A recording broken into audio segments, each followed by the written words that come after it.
Hey guys, Timster here with another video, and if you want to buy all of the tanks in World of Tanks Blitz, you're going to need a serious amount of credits.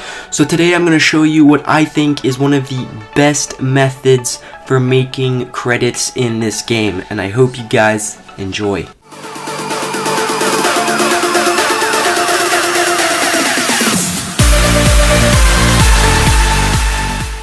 So right off the bat, we're going to be talking about the tanks first of all, then the equipment, ammunition, consumables, and camouflage, and then what to do and what not to do in a game. Let's start with the tanks. Starting with the premium tanks that of course make you more money. The T-34 as well as the I-6, those things will make you it prints credits, quite literally, it prints credits. Of course there is the Type 59, but that thing you can't actually get right now. I don't know if it'll come out, but this is also a very good credit maker, so keep that in mind in case it does come out in the future. Now let's go over the non-premium tanks. The three non-premium tanks that are the most well known, again, are the Panzer III-4, the Yak Panther, and the T-43. Those are going to be your go-to tanks if you want to be making credits. They're the most well known, again. A general rule of thumb is any tank from tier 5 to tier 7 will make a good amount of credits and will be a good credit grinder. So if you have a favorite tank between those tiers 5 and 7, you can go ahead and you can choose that as your credit grinder, because most of the time what you do good in personally, that is where you will make the most credits.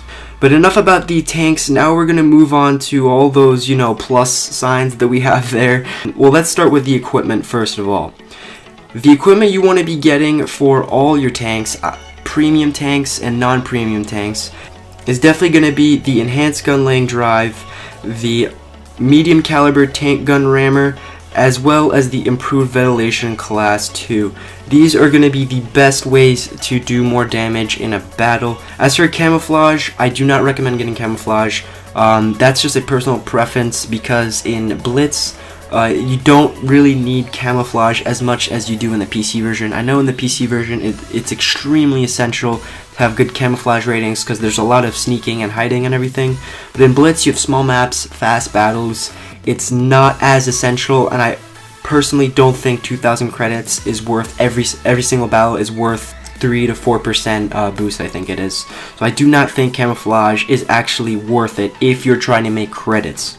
So now that that's set, let's move on to the ammunition here. This is going to change from the non-premium and premium, and so is the consumables. For the non-premium tanks like this T-43 we have going on here, AP is the standard round you should be using in all non-premium tanks.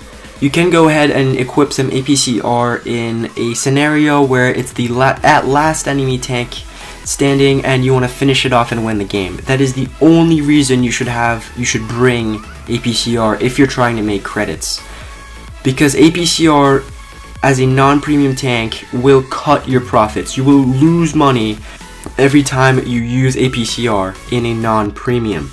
Now, talking about the IS-6, is it worth getting APCR? It definitely is. For most players that have been playing the game a long time, you might know that APCR is essential in the IS-6. It just is. So I'm actually going to be taking more APCR than the standard AP, and this actually does work out alright because the IS-6 is a premium tank, so even if you're using APCR you will be making credits. I just want you guys to keep in mind that you will be making 3 times less credits for every APCR shot than every AP shot. For every 3 APCR shots, you only need 1 AP shots to make the same amount of credits. That's an actual statistic, guys. And of course I'm going to have some HE here. But yeah, you can be a little more lenient for the premium tanks in terms of APCR. Just again, try to limit yourself if you're actually trying to make credits. And now let's move on to the consumables. Probably one of the most debated topics, in my case anyway. Some people don't really think this is a debate. But let's start with the non-premium tanks. For the non-premium tanks, you want to go ahead, get those first 3 basic consumables there. And I want to stress that you do not want to be rapid firing onto these buttons, even though you can only do it 3 times. Once your track breaks, it's alright in certain situations. You don't want to be just going, oh, repair, repair, repair. Oh, first aid kit, first aid kit. You want to limit yourself on using these consumables. Bring them like in certain situations. If your gun's damaged, you definitely want to fix that. If your track's damaged, doesn't really matter at most scenarios. Some scenarios it will. Now for premium tanks, it's a lot different. You can go a little, you can spend a little more credits on your premium tanks because they make a lot more credits.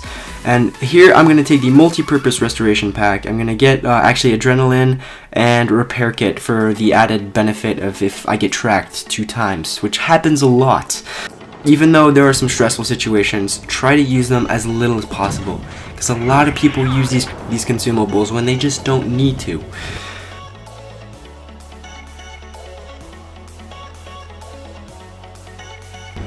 And that's going to basically do it for the consumables, ammunition, and equipment. So now let's get into the actual gameplay. The best way to make credits in a battle is to do damage. That is right. There are other ways such as spotting and capping, but doing damage will get you the most credits. You damage one single tank, you will get more credits than if you had capped the base to max and spotted all 7 enemy tanks on the other team. Capping and spotting, I'm sorry guys, it's just not, sure you get credits, but it's like pennies. If you're winning and you know it's safe and you want to focus on making credits, just go for the damage, okay? Kills do not make you any money, and you want to keep that in mind.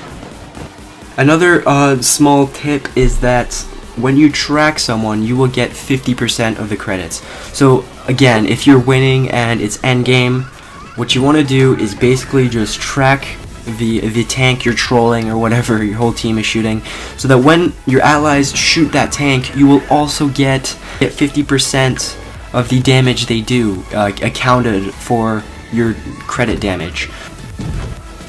Okay, so now let's get on to the general rule of thumb of what you want to be doing every single game in a particular tank. Now this is a general rule for all tanks. Keep in mind that heavies are going to want to be, of course, a little more aggressive and take the team in charge.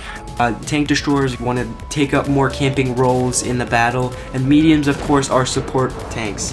And talking about support tanks, that is one of the best ways to make credits, is to be a support tank.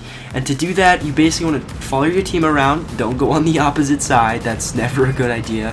Always stick with your team. And the reason for that is they're going to be spotting tanks for you. They're going to be taking hits for you and stuff like that. So you want to use your team members to basically A, stay alive, and B, doing effective damage to those enemy tanks. That's what support fire is all about. Of course, staying alive is it's kind of a selfish move because your teammates might be dying in a scenario, but you will still be able to do that support fire and kill them. That's the big difference with camping and support fire. Support fire, you're moving around, getting to a position, and supporting your allies. Camping is staying in one position. Again, this is not camping, this is support fire. Anyway guys, I hope you enjoyed the video and it taught you a lot about, at least you learned a couple neat tricks about how to make more credits. And if you did, please make sure to leave a like if this video helped. It does mean a lot. And thanks for watching, and catch you guys next time. Peace. Oh, and I almost forgot. Get your IS-6 today for a small price of $6 million. Call 134-656-3891 for your free trial today.